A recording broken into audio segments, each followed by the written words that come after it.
can check.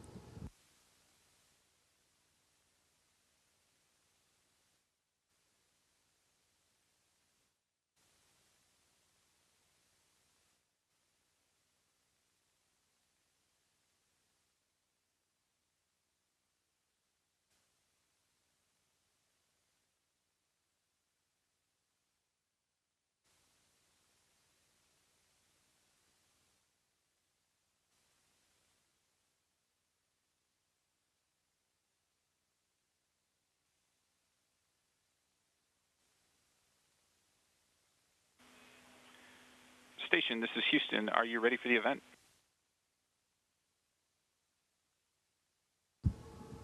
Houston Station, I am ready for the event. Simon Sinek, this is Mission Control Houston. Please call station for a voice check.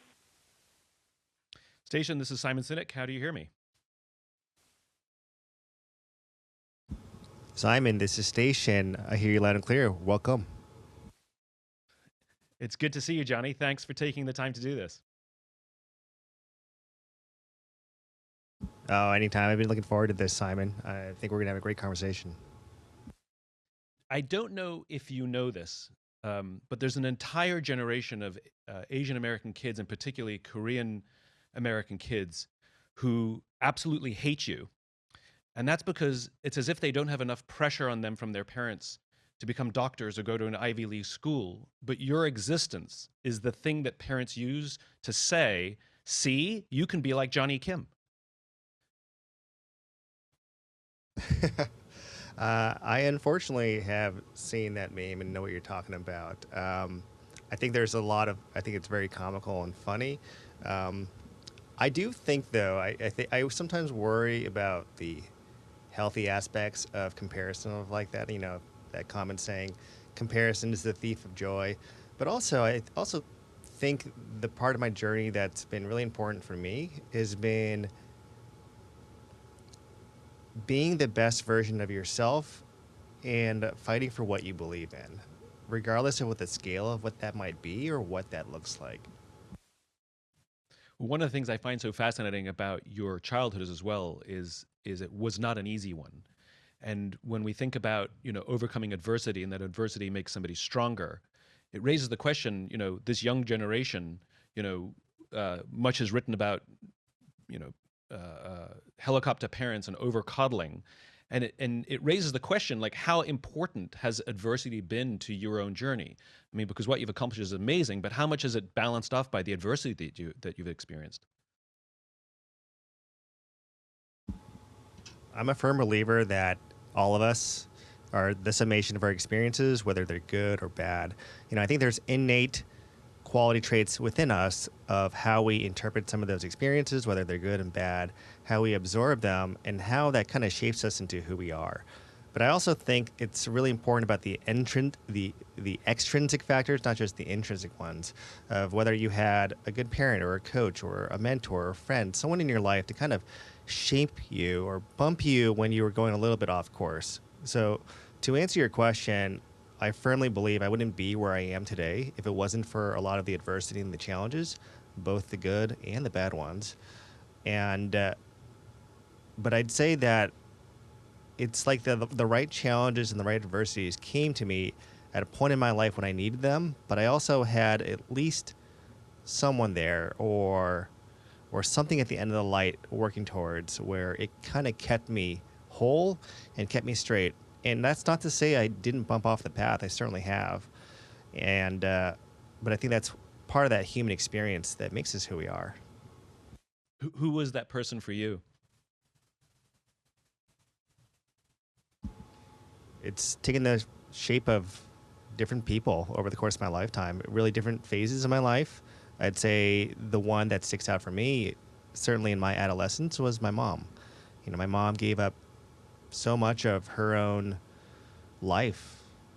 I mean, she stayed in a situation that was really harmful for her, that was hard for her children. The unconditional love she had for her children, it stuck with me. And she's certainly the strongest person that I know of. And I've been really lucky to have people like my mom or other people in my life that were just there at the right time. It's such an interesting thought, whether it's a mother, a father, or a mentor, a coach, a teacher, somebody who sees something in us and invests so much in us. I think it's such an interesting thought, which is one of the reasons we want to do well, and one of the reasons we don't want to be a screw up, is because we don't want to let them down. We don't want to show that their investment in us and belief in us was in vain. I find that relationship, the desire to make someone proud, it's really fascinating to me. That it's not just inner drive, but also it's the relationship of the person who invested in us. So I think that can be certainly a very powerful drive. I would be lying to tell you if I didn't have that drive, especially early in my life, where a lot of my motivating factors were almost proving other people wrong, or for instance, becoming a SEAL. There were a lot of people that told me straight up that was a bad idea, I wouldn't make it, and a part of me was proving to other people that I could do it, and also to myself, proving that I could do it.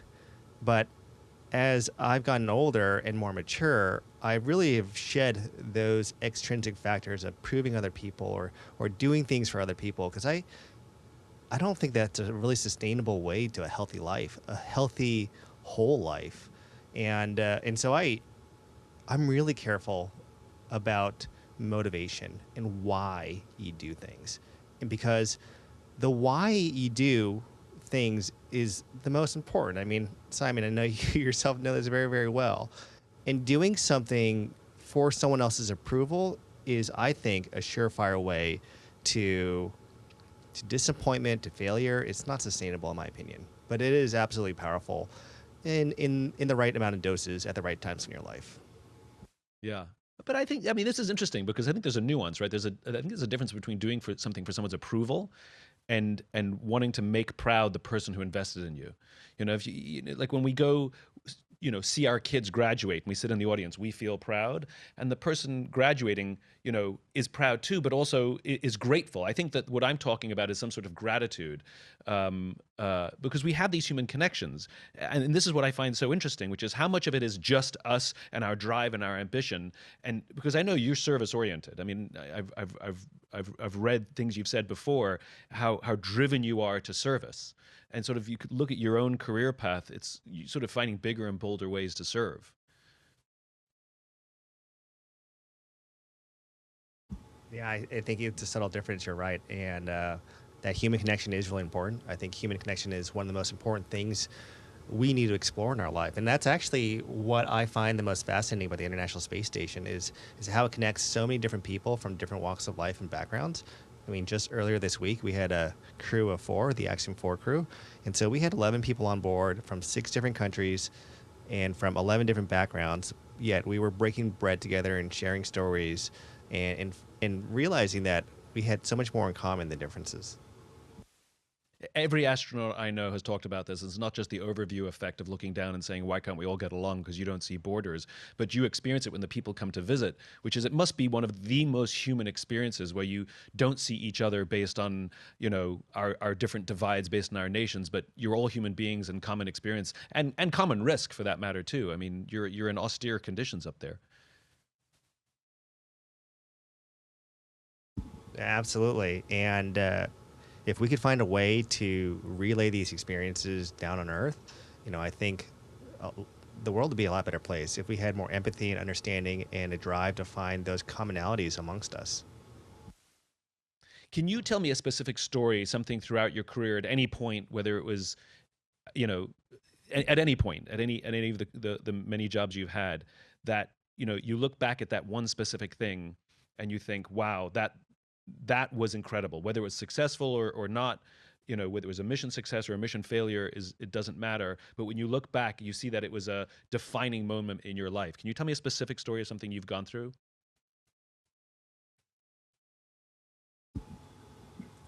I have a few of those. I think the one that's probably the most true is probably just a little outside the scope of the conversation we have here today. But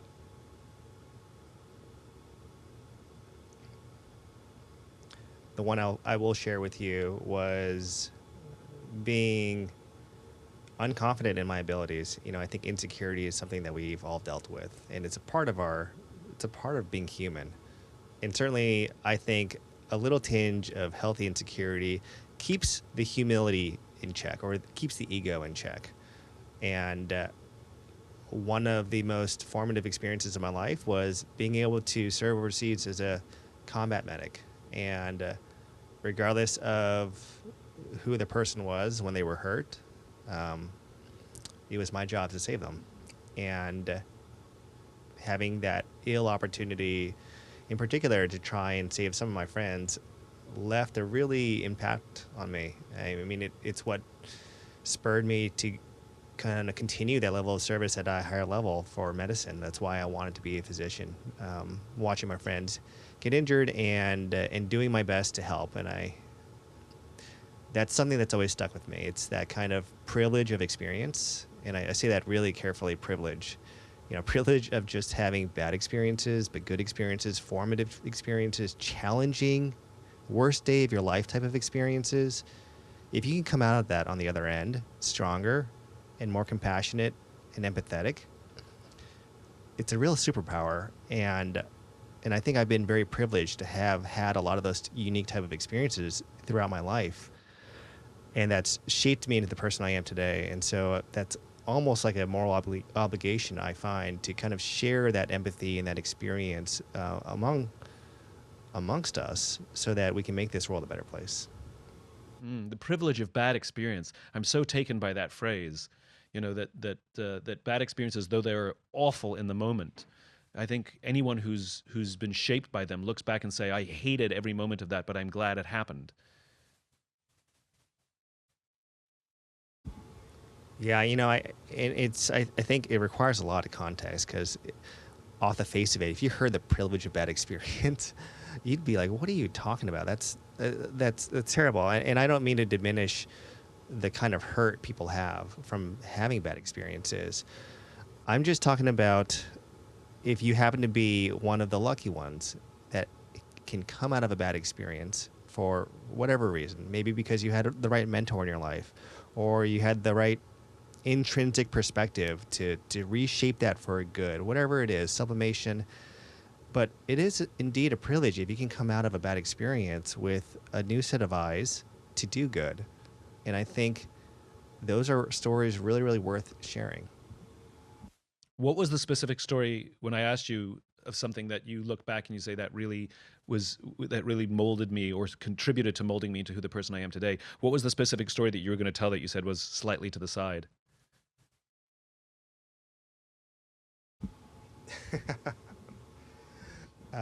Just because you're in space, I'm not going to let you off the hook. You know, you're tough. You're a tough one. Without getting into specifics, it was just being really scared, and I think that's something everyone who listens or watches or has lived a life can understand.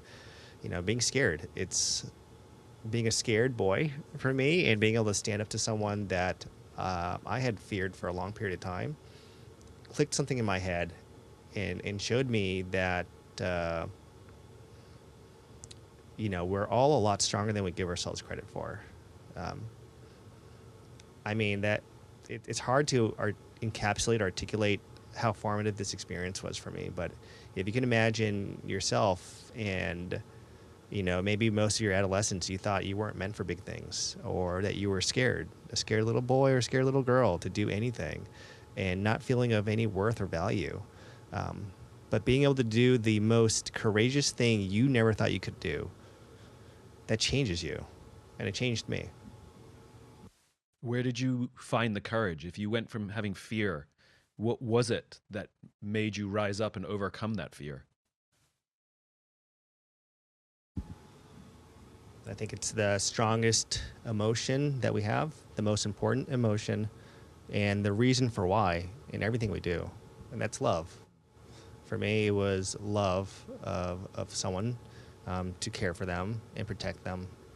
And I think that love is the reason why, if you really pull away the layers of why we do so many things, it always comes down to love. I mean, look right now. I mean, I'm up in space, but I've got a whole team of specialists, of engineers, of flight controllers and directors on the ground right now supporting this mission. They're not doing it for a paycheck. They're doing it because they love it. They love the public service. They love the work. They love the impact we're making. And most importantly, they love each other. We have a lot of love for each other. And that's what I find so inspiring about public service, is that it goes beyond that. And you find a level of camaraderie and love for each other to keep doing the job. You know, this word comes up a lot. I've spent time with Marines. I know you're a sailor. I mean, you're a sailor technically. You're a SEAL. You're an astronaut. And I mean, you're a hardened warrior. You're a combat veteran with many tours, and you've seen and done things that, you know, are, you know, wonderful and awful at the same time. And this word keeps coming up. And I don't think that sort of private sector recognizes that to be a high performer, to accomplish more than others think possible, is not driven by the desire, as you said, to prove others wrong or to prove how strong you are. You know, whenever I talk to folks like you, it is love. And if you're going to be a role model to kids, and parents are going to push them to go to Harvard and become doctors, maybe become astronauts and SEALs, you know, not only do they have to teach them math and work ethic, you know, how do we foster love in our kids, and how do we foster love, you know, on our teams with our employees and our teammates?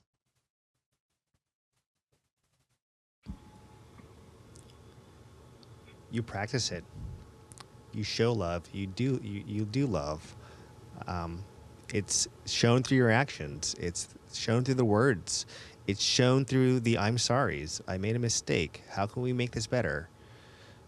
We're all human. And as humans, we just so naturally tend to cause harm to each other, even despite the best of intentions. But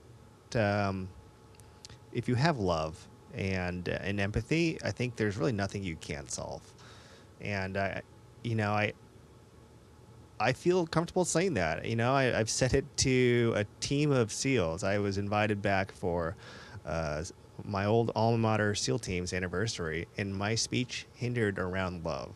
And at the face of it, you're like, that's such a silly thing to talk about amongst a, you know, big group of burly, tough Navy SEALs. Well, you know what?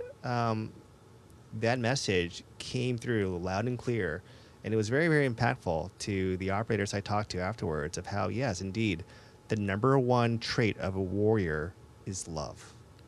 Whether that's love for country, love for home, love for the ideals you believe in, but of course, most importantly, love for each other to keep going on. I had the opportunity to do a why discovery with the SEALs, and where we came to was that SEALs have a capacity to love each other more than others think possible. And what makes them special as special forces is this intense, intense love for each other, as much as it is for the organization and the country. I was struck by that. Again, these hardened warriors where love was the underpinning. It was such a special event, and there were a lot of tears in the room. Again, hardened warriors. You know, I think one of the most impactful pieces of scripture for me is, greater love hath no man than he laid down his life for his friend. And I've seen that firsthand. And, you know, I have never had that opportunity to kind of to show that. And I'd like to think that I would. I don't know if I'm courageous enough to do something like that. But I think that's the greatest measure of love. And it's certainly something I've seen. And that's one of those things that's changed me. You asked earlier some formative experiences, and that was certainly one of them. Yeah. Just to end on a lighter note, how many miles away are you from the Earth? Well, we just had a reboost, which means that we fired our thrusters to get a higher altitude. So we are currently 258 miles above the Earth. And you're flying over, I think you just flew over South America, I think. We are currently over Africa right now. Oh, and it's you were over South Africa one of my when we started the call. To fly over. now you're over Africa. Yes, we were. Yeah, that's what happens when you're traveling 17,500 miles an hour. There you go. Jonny, I can't tell you what a thrill it is to talk to you. I was excited that you agreed to come on the podcast, and even more excited when you offered to do it from the space station. Thank you so much, and I hope I get to meet you one day when you come back down. Simon, thank you. It was an honor. Likewise, I hope to meet you one day. Take care, and goodbye from the International Space Station. Safe travels. Station, this is Houston ACR. That concludes the event. Thank you. Thank you to all participants. Station, we are now resuming operational audio communications.